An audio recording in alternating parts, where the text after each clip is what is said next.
रामचंद्राय वेदसे रघुनाथाय नाथाय सीताय पतये नमः। शांताकारं भुजगशयनं पद्मनाभं सुरेशं विश्वाधारं गगनसदृशं मेघवर्णं शुभांगं लक्ष्मीकान्तं कमलनयनं योगिवेदानगम्यं वन्दे विष्णुं भवभयहरं सर्वलोकैकनाथं।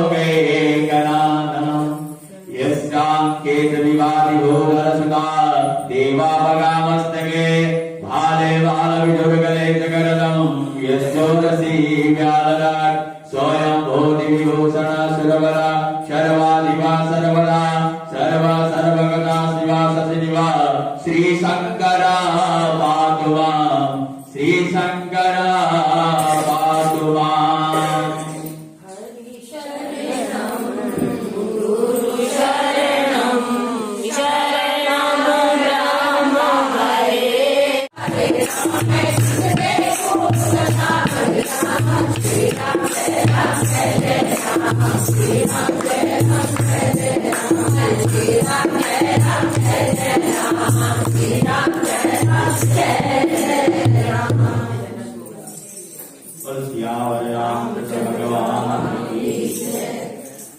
गुरुर्ब्रह्मा गुरुर्विष्णु गुरुर्देवो महेश्वरा गुरु साक्षात् परब्रह्म तस्मै श्री गुरुवे नमः।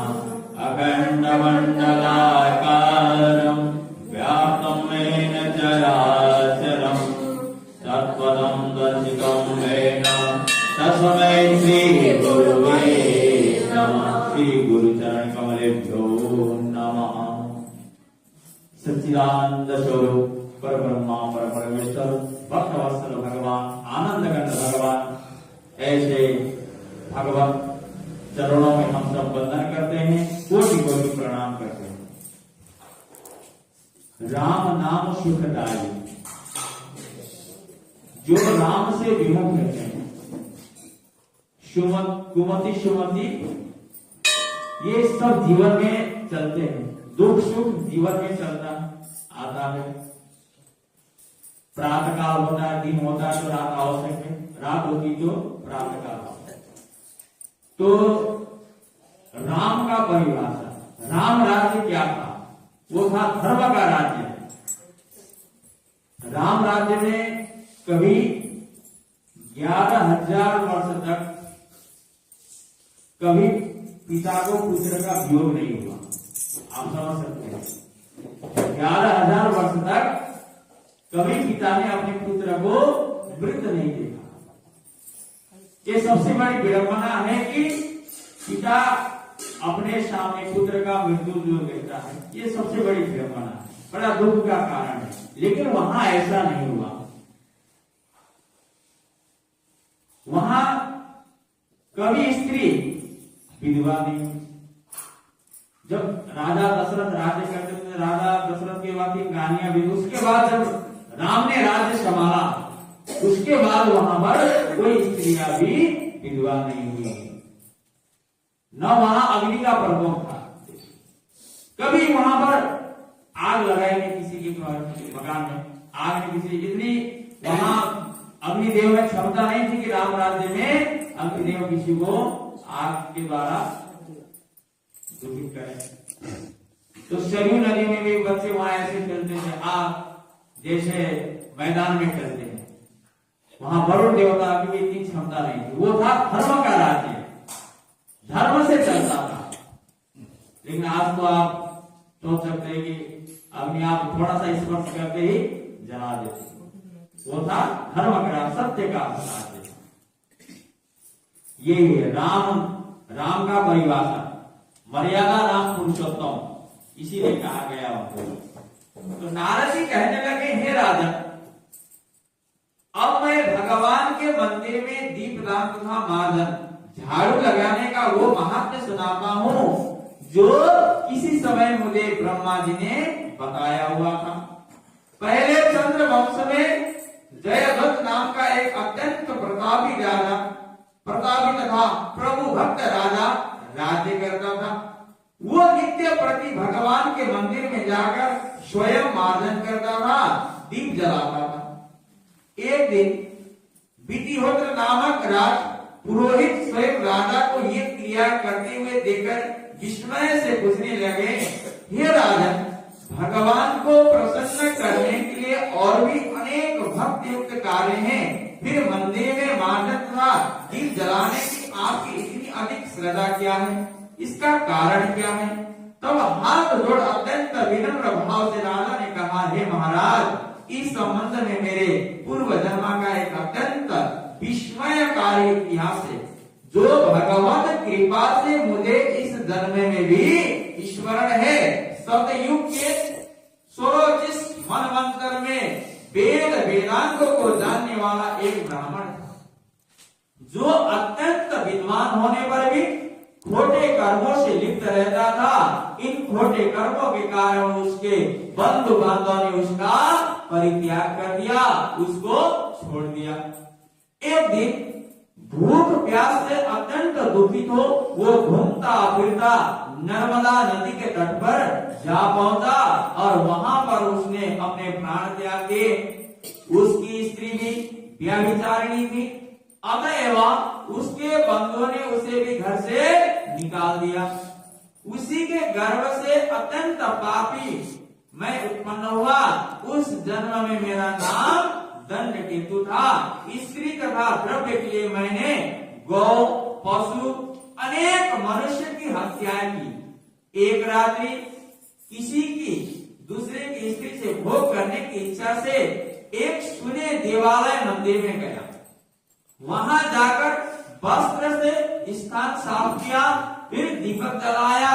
इतने में ही इस सुने मंदिर में दीपक जलता देख ग्राम रक्षक वहां पर आ गए और मुझे चोर समझकर, डाकू समझकर उन्होंने लाठियों से प्रहार किया, जिससे मेरी मृत्यु हो गई। प्राण निकलते ही भगवान के दूत वहां पर आ गए और मुझे सुंदर विमान में बैठाकर वैकुंठ को ले गए।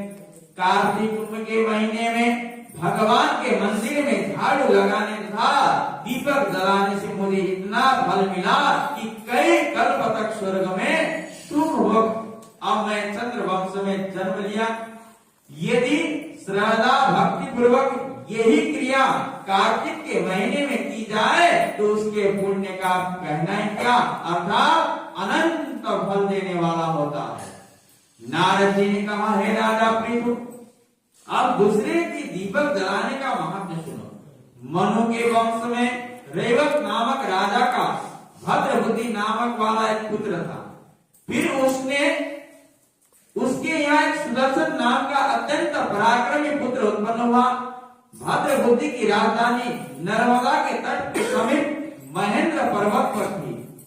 एक बार शिकार खेलने के लिए सुदर्शन अपने साथियों के साथ वन में गया। घूमते फिरते हुए उसने नदी के उस पार एक सुंदर कन्या को देखा। तो साथियों वो वहीं छोड़ घोड़े पर सवार हो तत्काल नदी के उस पार जा पहुंचा।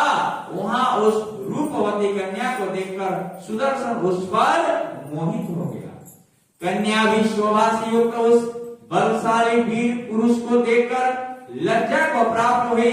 तत्पश्चात सुदर्शन के पूछने पर उस कन्या ने बताया कि वो गौड़ राजा की पुत्री है और उसका नाम मदनालसा है। अपने सखियों के साथ क्रीड़ा करने के लिए वहां आई है। इसके बाद स्वेच्छापूर्वक उन दोनों ने गंधर्व रीति से वहीं पर अपना विवाह कर लिया। कुछ समय तक वही नर्मदा नदी के तट पर विहार करते रहे। फिर अपने घर पर आकर आनंद पूर्वक रहने लगे। कुछ समय बाद राजा भद्रबुद्धि अपने पुत्र सुदर्शन को राज्य सौंपकर स्वयं वन में चला गया। सुदर्शन बड़े कुशलता पूर्वक राजकाज चलाने लगा। रानी मदनालसा सदा अपने पति को विष्णु भगवान की पूजा का उपदेश करती रहती थी। इस प्रकार राजा रानी दोनों ही भगवान के अत्यंत भक्त बन गए। उन्होंने भगवान का एक स्वर्ण मंदिर बनवाया। दोनों ने ही उससे भगवान का पूजन दीपदान किया करते थे। एक दिन रानी मंदिर में दीप जला रही थी कि उसी समय राजा ने उसे बुलाया, परंतु दीपक जलाकर आने में रानी को कुछ देर लग गई। इस पर राजा सुदर्शन ने क्रोधवश में आकर रानी से कहा, तुम तो कहती थी कि पति ही स्त्री का देवता है, फिर दीपदान में इतनी देर लगाकर तुमने मेरा अनादर क्यों किया? यदि देरी का कोई अन्य गुप्त कारण हो तो कहो। तब सती साहब ने मदनालसा अत्यंत स्नेहयुक्त वचनों से बोली, हे महाराज, मैं दीपदान का महत्व आपको बताती हूँ। अब आप ध्यान पूर्वक मेरा चरित्र सुनिए। पिछले जन्म में अन्न ग्रहण करने वाली मैं सुहिया थी।